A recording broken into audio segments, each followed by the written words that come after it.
Well, so Congress's politics of disruption took centre stage on day one of the monsoon session of Parliament, even as the government's counter-strategy put Congress on the back foot. Sources say that the government is likely to unveil its fresh offensive to counter a united opposition. This at a time when the Congress is scrambling for support in the Lok Sabha with its meagre numbers.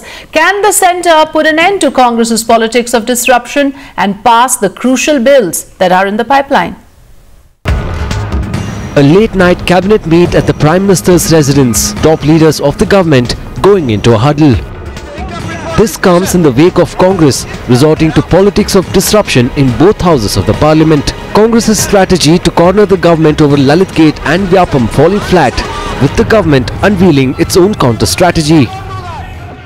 उन्होंने Britain की सरकार से ये कहा कि इस व्यक्ति को वहां के ट्रैवल डॉक्यूमेंट्स दे दिए जाएं। श्री आनंद शर्मा जी का यह कहना है, नियम 267 के तहत नियम सस्पेंड करके इस विषय पर चर्चा होनी चाहिए। चर्चा को तुरंत आरंभ कीजिए। विदेश मंत्री श्रीमती सुषमा स्वराज आकर उसका तुरंत जवाब दें। You start the discussion right now.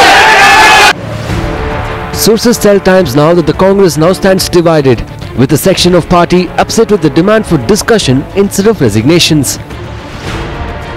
Their preset agenda completely demolished, triggering a split within the party in minutes. In fact, senior leaders of the party miffed because of the difference in opinion. With the Congress on the back foot, the government strategizing its offensive. Sources say that the centre will now raise the scams in Congress-ruled states to counter the opposition charge.